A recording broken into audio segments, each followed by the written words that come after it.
Hi guys, welcome to the Rare Wellness Podcast, the podcast designed to help you heal holistically and give you the tools that you need to thrive. We're making it easy to understand medicine and wellness with practical steps from the experts, one podcast at a time.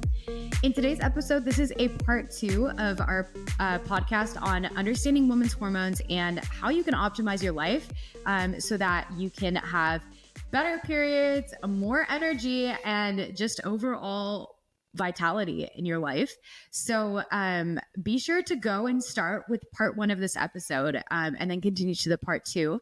Today we have Bri on. I introduced her in our previous episode, so definitely go back and listen to that. But she is a family nurse practitioner who's recognized by the American Academy of Nurse Practitioner and focuses on functional medicine, which is well, Bri, why don't you just explain really quickly what that is for people listening to this episode? So functional medicine is more root-based medicine. So we're treating the cause of what's causing your symptoms, essentially. Yeah. Love it. So let's dive right in. Let's do it. So how does sleep play a role in hormone function? Yeah, sleep is so important for literally everything. Very important during sleep. We have healing of our body. If you're not getting good sleep, you have an increase in stress. That stress shows in your body essentially as inflammation. And so you have increased inflammation. What inflammation leads to is brain fog. Did you know that? I did not. I know. So crazy. It also leads to, inflammation is the number one marker for like all chronic diseases. So it's crazy because obviously it impacts like disease and brain fog and all that. But inflammation just in general, I feel like when you lower that, everything feels better. Like you feel lighter, you feel hotter, you're like, let's conquer this. You feel like energized, your skin gets better, like you're less puffy, less bloated. Like it's just like having a lifestyle geared towards like reducing inflammation is essential. Yeah, it's the greatest thing. Literally is. Absolutely. So as like a little personal remark on like how I can feel inflammation and what that portrays in like my menstrual cycle as a lady.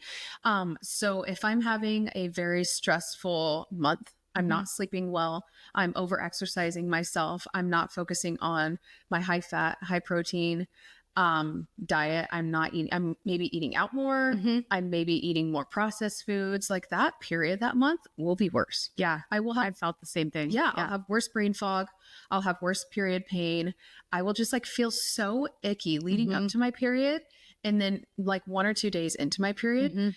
And one of the ways I do that is I track it and I'm very aware of my symptoms, but also I've been tracking for so long, I've been able to like compare. So like 6 years ago when I wasn't eating the diet I am now, when I wasn't working out how I was, when I wasn't prioritizing sleep, my period was so much worse than it is now. So I think if you're wanting to look for ways to like improve overall hormonal health, that could be one of the ways. Like, how am I going to improve my sleep? How am I going to decrease my stress? Am I going to do yoga? Am I going to meditate? Am I going to go on a walk with my best friend every morning? Like, what does that look like to you, and how can you implement that into your daily life? I love it. So how much sleep should we be getting? 7 to 9 hours. 7 to 9 hours. Yeah. Especially for athletes. Especially women athletes. Your body needs time to recover. It's so crazy that one of the easiest health hacks you can do is get good quality sleep. Yeah. Everybody forgets about sleep because I feel like I'm going to go on this little tangent, but we're kind of like in a rush culture. Like we want to get as much done. We want to be as productive as we can. But to do that, we put our health at risk and put sleep on the back burner. And I think we should just bring awareness to like sleep is so important. Like if you keep a sleep log, like the Oura Ring, once again, Oura, sponsor us. Please sponsor us, Oura. The Oura Ring will track sleep. And that just gives you more numbers and data to be like, how am I sleeping? So I know we didn't touch on this, but we filmed a podcast on sleep, getting better sleep one time. And it was crazy for me to learn about the fact that just getting 8 hours of sleep is not the same thing as getting 8 hours of quality sleep. Absolutely. And things like drinking it's been so normalized in society, like drinking a nightcap of like wine or something. Well, what that will do to the depth of your sleep, obviously I'm not a provider. I just know that Oura Ring has really helped me just like check in with myself and be like, okay, like I feel like you could do it without the ring. The ring is just a really good reminder to like check in with it's yourself. a tangible thing. Yes. And with tangible like KPIs of like, how am I doing? And like being able to measure it. But in general, like if you're waking up in the morning, like how do you feel energized? Like, do you feel rested? What were the things that you did differently that day? Yeah. Our body just sleep. Yeah. Our body loves circadian rhythm. Yeah. Like our body has a time we want to go bed. Our body has a time when we want to wake up. Working against that is essentially working against your body. So one of the things you could do for like having better sleep at night is follow some sort of routine. Like our body loves routine. Like put away the phone, stop scrolling on TikTok. Don't watch stressful stuff before you go to bed. Like if you're watching the news before you go to bed, or you're watching a TV show that has like really like intense drama that's putting you in like a stressful. Yeah. For me, I cannot talk about work before bed. Oh, for sure. Because then your brain is like thinking just, about it. Yeah, running. all night long. So I need to like set boundaries for yourself. Yeah. Like for me, I'm like an hour before bed, my work brain is gone. Yep. And it's just like relax time. Yeah. Do you have like any nighttime rituals that you like doing? Not really. I do like to follow up my dinners with a walk. I love that. Every time I do, not only does it help balance blood sugar, but I feel like it kind of just calms me down. Yeah. Like, even if it's like 5 minutes, get outside, walk a little bit. It also gives you a separation. I feel like a lot of people, we like to fill our time with things. And after bed, I mean, before you go to bed, after that dinner, you're like, what am I going to fill my time with? Yes. You know? And so fill it with a walk. Yeah. Go out, enjoy the time outside. A habit that I am still trying to figure out like what routines work best for me. And I think that's the fun part is like you get to play around with it. See what you like. Yeah. Like it doesn't have to be boring. Like it should be fun. But I have been loving these have you heard of Kin Euphorics? The little drinks. Yes. Let me actually see if I have one. They are so aesthetically pleasing. The can is. But I have sparkling water. Do you want sparkling? Yeah. Okay. I literally I do bought want one of 15 these. Thank you. Okay. So I don't have those, but we got sparkling water. So what was I going to say? So these Kin Euphoric drinks, it has like magnesium in it. Like they're just functional drinks, and they're super cute, super fun. And like if you get like cute little ice cubes, and then you like make yourself like a functional mocktail that's like mocktails. It's such an easy way to get your vitamins in. And like I've been loving doing that, and like lighting. Okay, I know we're going to talk about endocrine disruptors. I know candles can be endocrine disruptors, but I personally love lighting a candle. Like sets the mood, like pouring myself my little magnesium mocktail. I love Kin Euphorics. Please sponsor me too. But this is turned into a sponsor podcast. So like, please sponsor us podcast. But yeah, it's just like, there's fun ways to like make, like, I love like, for me, it's not stressful planning on my next day. I guess, again, if it brings you stress, do it earlier. Yeah. But like, I love sitting down, planning out my next day, writing out what I'm grateful for, and like drinking my little mocktail. And it makes me so happy. Yeah. Like, so happy. And then do my little skincare routine. But like, I think it took me a while to start enjoying like those slower moments, because you were talking about earlier about us being like a rush culture. And I feel like I was so addicted to adrenaline for so long. It's like those small hits of dopamine that we just reach for constantly throughout the day. All the time. That for me to learn how to like savor silence, like enjoy, like it's, and I honestly think that I've been happier since I've learned to do that. Like, learning to savor the small moments in life really, is, I feel like, what brings like happiness. Yeah, absolutely. Because you're present for it. And it's like so much, like you said earlier, we're so busy working, rushing, like talking, like doing the next thing. Yeah. It's like to take that moment and just like breathe. Yeah. Like it does so much. Just like, so satisfying. ASMR. It's the click. I wanted to say I'm so thankful that you brought that up, because you kind of brought up the fact of like manifesting and like mindset. And I think that's so important, especially for women. We're kind of like talking about women today, hormones, all of those things, like manifestation and just like being nice to yourself. Yes. Like positive self-talk. I was sitting around a campfire last night, and one of my friends had said, what I do every day is he manifests 3 times a day. Like he will give himself like good positive self-talk 3 times a day. It's a non-negotiable. And that's just how he brings himself like awareness, you know, like, hey, I'm doing it. Great job. Yeah. Like, you're doing amazing. Like, we have so many external factors to bring us down. Who's bringing us up? Yeah. If we're not, who's going to? 100%. I am such a firm believer that our minds create our reality, because I'm reading a book on self-sabotage right now, and essentially how, if we're totally going on a tangent and I'm so happy about it. But I'm reading this book about self-sabotage and how like, for example, if you don't believe that you're worthy of love, you're going to put up with a lot more and be like in relationships that, okay, I'm not describing this well. It's like, know your self-worth. Yes. Know your self-worth. Know your self-worth. And that doesn't go for just women. That's men too. Create a vision. Anybody out there. Create a vision and believe that you're going to achieve it, and then take the steps that you need to do it. Find your community. Find your people to help 100%. you know?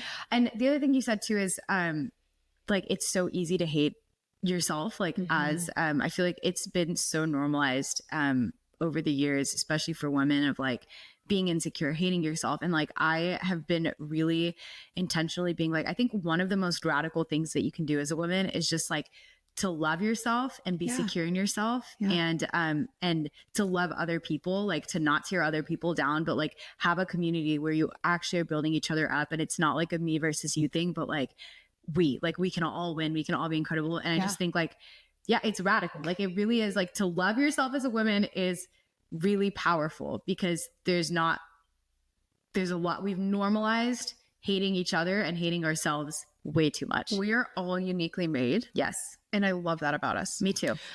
It's interesting.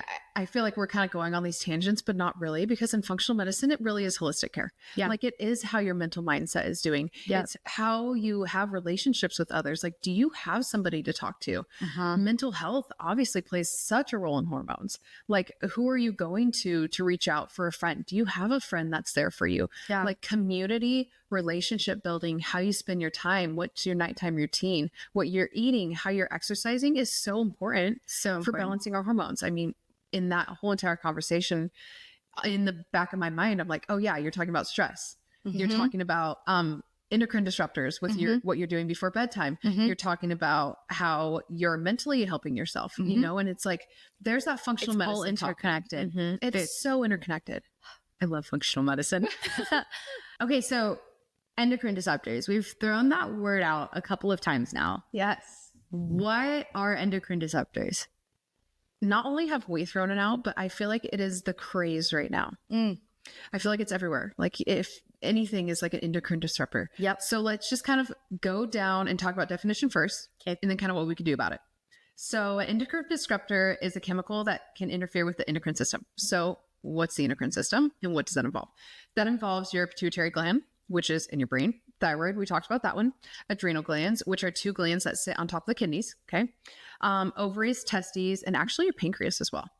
So whenever we talk about endocrine disruptors, it's some sort of chemical or substance that can disrupt those natural hormones that those organs make.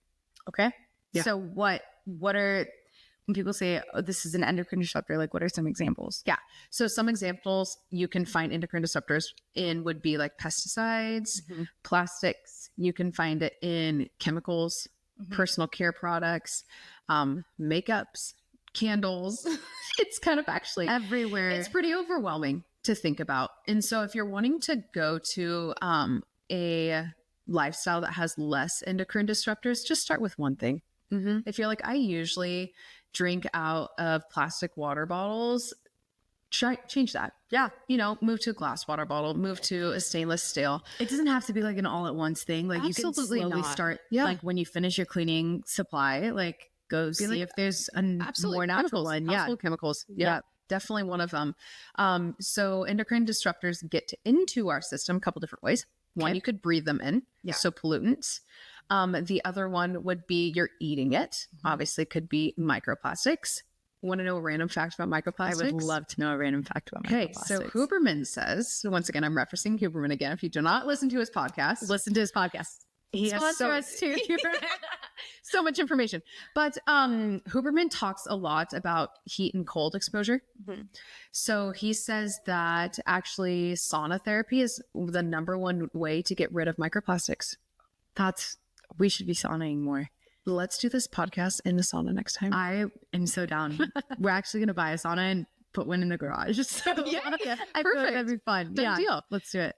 So you can ingest them like microplastics. So what they mean by microplastics is the actual size of the plastics being able to disrupt the hormones. That means either disrupt the process that the hormones are made, disrupt the hormones from working as well as they should, a whole bunch of different other ways, or you can get endocrine disruptors from rubbing it on your skin.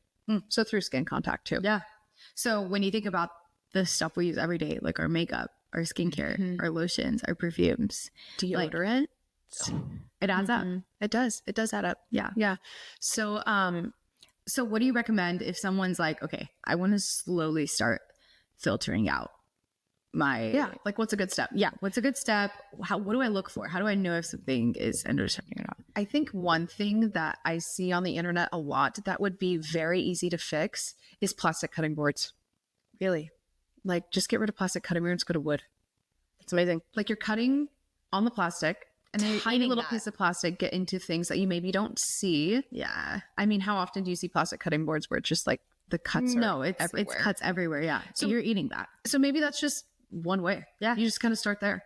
And then going down the rabbit hole of cosmetics is definitely I feel like overwhelming. there's so many options out there though now that I feel like It it's says on really packaging. easy. Yeah. It's really easy to make the switch. Yeah. Like to me, it's one of those things where I didn't throw out everything at once. I probably still have some stuff that's Absolutely. endocrine Yeah, me too. disrupting, but like as I'm finishing, like when I finish my foundation, I'm looking for a different foundation that yeah, is maybe a little clean. bit cleaner. Yeah, absolutely. so. And there's tons of brands out there who promote themselves as such. So it's Yeah. a great place to start. Yeah, absolutely. I wanted to say one more thing about endocrine disruptors. Not only do they affect like our hormones, but they also affect so many other things. So they can affect infertility, menstruation, miscarriages, fetal development, child growth, obesity, diabetes, literally so many things. So when I was talking to another provider about fertility and they had mentioned like endocrine disruptors, like if you're wanting to naturally boost your hormones, try to get rid of those endocrine disruptors, like go organic. Yeah. When you can, Yeah. you know, that's another way. I mean, pesticides are absolutely one of the biggest ones that I think of when I think of an endocrine disruptor. I feel like that was a lot of good information. Today's episode is sponsored by Rare Planet Health Supplements. I am such a firm believer in making sure that our body gets the nutrition that it needs for optimal physical performance, brain performance, and overall mood and vitality in life. Rare Planet Health has several different supplements that I have been integrating into my routine and that I highly recommend. But the one that I really want to talk about today is Rise. Rise is a dietary supplement that is a multivitamin, a probiotic, and also is formulated to help boost mental clarity. Whether you're an entrepreneur or you just want to be the best that you can at whatever it is that you're doing in life, this supplement is a great addition to your wellness routine. The bottle is super cute, which makes it really easy to integrate into your routine every morning. And it's designed to help strengthen your attention span with vitamins to help up your mental game, which I think in a digital era, we can all use. By combining a multivitamin and a probiotic, you can combat mental and bodily fatigue with a single supplement. It also provides support for intermittent fasting, improving your energy and productivity while decreasing your food cravings, if that's something that you practice, and it has a large dose of vitamin A and B12, which will help your organs, nerves, and red blood cells remain healthy, as well as your skin and hair. The capsules are super easy to swallow, and each bottle contains 60 capsules, which should last you 1 to 2 months. They also offer a premium fish oil, which if you've listened to any of our episode with functional nutritionists and functional medicine doctors, as well as women hormone optimization, fish oil and omega-3s are so important for vitality and a healthy diet. They also have Ageless, which is a stem cell joint and tendon support supplement, and a few more on there. You can get your supplements at rareplanethealth.com and use code RareWellnessPodcast10 at checkout for a discount on your supplements. Again, that's rareplanethealth.com. Use code RareWellnessPodcast for 10% off on your supplement purchase. This podcast is also sponsored by Rare Wellness Med Spa and Wellness Studio. Rare Wellness is a space where you can connect to yourself and get all the tools that you need to thrive and heal and be your best self. Whether you're looking for premium yoga, bar, or movement classes, functional medicine, aesthetic services, massage services, IV hydration therapy, and more, Rare Wellness is the place for you. To get 10% off any service at Rare, use code RareWellnessPodcast. You can book at rarewellness.com or the MindBody app. Lastly, this podcast is sponsored by NWC4RM.com, Northwest Center for Regenerative Medicine. If you're looking to reduce pain and avoid surgery, this might be the solution for you. Get back to the activities you love without surgery with regenerative medicine. Regenerative medicine is a non-surgical orthopedic procedure for joint pain, arthritis, and injuries. If you want to learn more about regenerative medicine and if this might be the solution for you so that you can avoid those surgeries and continue to get back to the activities you love operating at full capacity, go to nwc4rm.com. Regardless of where you are in the country, you can book your appointment there and do an online consultation so that you can see if this is the right fit for you. Receive a free info packet by going to nwc4rm.com and just entering your email, and you will receive more information to learn more. All right, let's head back to the episode. Okay, so going along with that, sorry. No, it's so satisfying. I love that noise. So we've talked about sleep, we've talked about endocrine disruptors, we've talked about exercise, diet. What about stress? Yeah. I know stress, like we've kind of brought it up throughout this conversation, but how does it impact your hormone levels? Yeah, absolutely. So stress can just essentially decrease your hormone levels is what it will do. What's funny when we talk about stress though, stress itself is a hormone. Mm-hmm. So you have cortisol, you have cortisone. One of my favorite tests to do to figure out stress hormones and how it relates to your endocrine hormones, which are very similar things, would be the Dutch test. Yeah. So essentially what the Dutch test is it tests your hormones, your methylation pathway. It kind of shows you a baseline for your labs and it trends it over 24 hours. I'm about to take the Dutch test. So maybe I'll give you guys an update on my Instagram. Yeah. I really love Dutch test. Yeah. What they mean by Dutch is a company that essentially has it. But providers offer it as well. Mm-hmm. So you can order it through your provider. Or you could find someone that does, like me. Find Bri. But anyways, stress can definitely cause an impact in your hormones, especially when your stress is unmanageable. So we all have stress in our lives. That's normal. You have stress. I have stress. Everybody that's listening has stress. That's normal. Sometimes we need stress, actually. Our body needs a little bit of stress, but it's how our body adapts to that stress is what we need to focus on. So for me to tell a patient, hey, I want you to get rid of all stressors in your life, Wouldn't be healthy. that is completely unrealistic. Yeah. You know? So it's like, you're going to have your stress from your job, but how are you coping with that? Yes. Are you exercising to help eliminate the stress? Are you journaling? Yeah. Are you doing yoga? Are you meditating? Do you have community? Yeah. Like those things are things that you need in your tool chest to mitigate that stress that we feel in our lives. Yeah. So essentially, don't be stressed. Yeah. But it's okay if you are stressed. You just need good ways to cope with it. Yeah. So if you are stressed, what does that do to your hormones? So I would say stress overall just disrupts your normal, natural production of hormones. Makes sense. Okay. Yeah. So we talked about Dutch. What are some other tests that are offered for hormone testing? You can And what are optimal levels, I guess? Oh, Yeah. that's a good question. Okay, so if we're going off of a Dutch test, essentially what that does is it gives you a comprehensive look at organic acids. So it gives you nutrients like vitamin B2, vitamin B6, vitamin B12, some other vitamins in there. It also gives you a look into your gut health. And then it does a breakdown of estrogens. Did you know you have 3 different estrogens in your body? I did not know that. Okay, well, you do. You also have progesterone. We had talked about that. And then you have a breakdown of testosterone, which is actually broke down in 2 different ways. There's 2 different pathways for that. So what the Dutch test does is it breaks down all the pathways. And if you're listening, you should Google what a Dutch test looks like. Yes. Because it has a ton of graphs and it's really cool to interpret. But other tests you could do is a blood. We kind of talked about that a little bit. So for blood work tests, what you have to remember is for any labs that you're doing with blood work, that is a snapshot in time. So if you got blood work Monday morning at 8 a.m., those results are for Monday morning at 8 a.m. Yes. If you're in your menstrual phase and the menstrual phase is maybe in your follicular phase, if you got your labs a week later, blood work labs, it's going to be different. Totally. So when you ask about normal levels, it depends on where you are in that fluctuation of that cycle. So with most labs, it will come back with a normal reference range as to where you should be. So At that point in your cycle. Okay. yeah, which is really nice. Yeah. Once again, keep track of your cycle. Yes. Yes. So we could better help you interpret it. Yes. With testosterone, earlier I had mentioned total testosterone versus free testosterone levels, and I kind of want to talk about that a little bit. So for total testosterone, that's the amount of testosterone that's circulating throughout your body. Free testosterone is the active form of testosterone. So that's where you're going to get the benefits of having testosterone, because that free testosterone is going into the cell and working. Right. So if you do just a total testosterone, that doesn't necessarily give you the information of how much testosterone you have that's bioavailable, essentially. So getting a total and a free testosterone is definitely something you can ask your provider for if they do it. How do you know that a provider is right for you? Like, what do you recommend? I feel like finding a good provider is like almost like dating. Like It is. you have to find someone who is going to work well with you and the specific problems that you're facing. So like, what do you recommend to people to find a good provider? Follow your gut. Really Love it. I love consultation. Literally. We're talking about gut health. Follow your gut.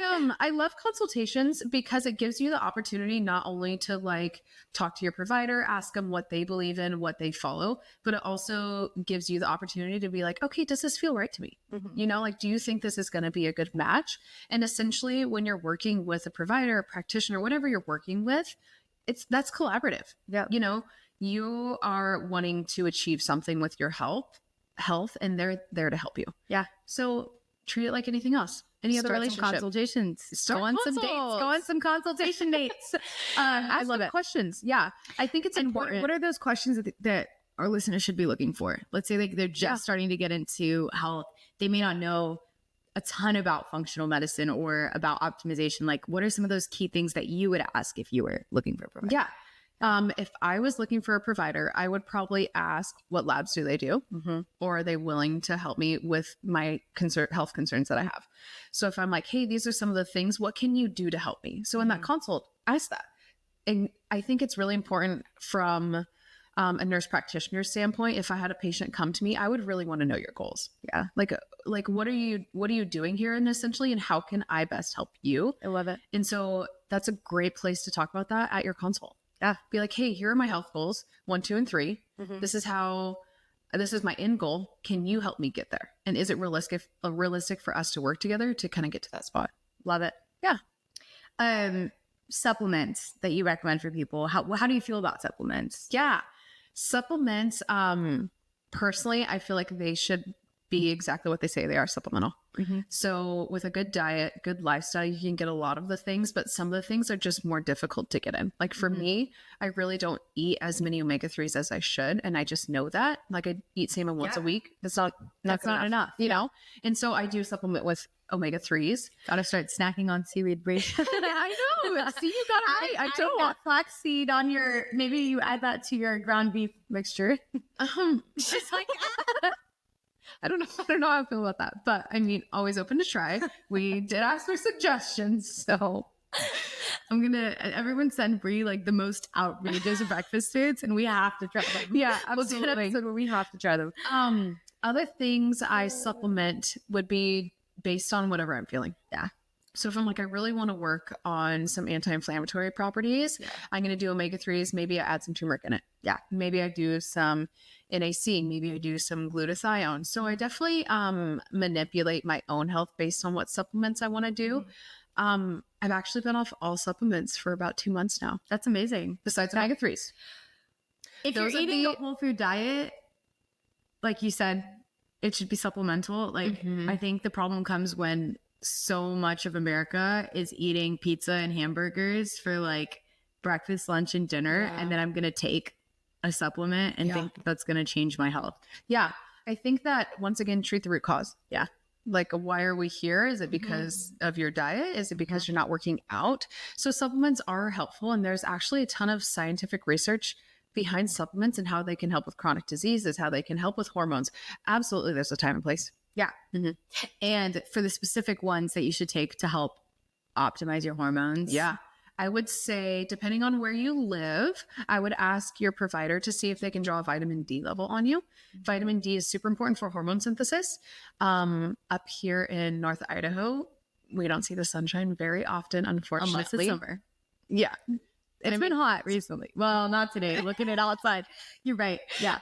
So a supplementation of vitamin D is super important depending on your region. If you're living in Hawaii, 24/7, you have the sunshine. You don't need as much vitamin D supplementation. So that's why I would definitely go off a lab level for that one. Vitamin D is super important for hormone synthesis and overall health, brain health, immune function. That would be kind of one of the ones I would say, the basic ones. Omega-3, we talked about that. I would also say vitamin B. Yeah, super important for cellular energy and cellular health. So if you're wanting a little bit more energy, that's something that you could look into. I'd probably just start there, just like basics. I think there's like 500 more, but how often should women be getting their hormones tested? Yeah, that's a good question. I would say it depends on a couple of things. Depends on what your original hormone labs look like. So start from there. Go from provider discretion. And then I personally like to trend them every 3 to 6 months. Yeah. Just to see what my body's doing. Yeah. If I'm feeling something different, I'll get them again. And again, it depends on if your goal is optimization, which I think for both of us, it is. Yeah. I don't want to just be at baseline. I also love data. Yeah. I love being able to see numbers. Dude, Bri has all the apps and all the devices. She'll have her Garmin, her Oura Ring, like 6 different apps, tracking her sleep, her running. It's so cool. I love it. I love data. And I tell patients too, data just gives you a baseline. A lot of people are afraid to get labs because they're afraid of what they say, but that's just more information to just work on. Yeah.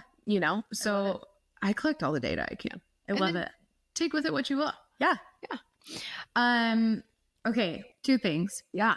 What advice would you give to women who are struggling with hormonal imbalances and just feel overwhelmed? So the advice I give to women when they're starting on their hormone imbalance journey would be to know that you're not alone. So many women struggle with these things. And I would really suggest you find someone to kind of work with you and kind of give you some direction. I love it. Yeah. That's great. Yeah. So we love to end every episode with a practical tip for our listeners. Yeah. So if someone listening today forgot everything that we talked about except for one thing, what would that be?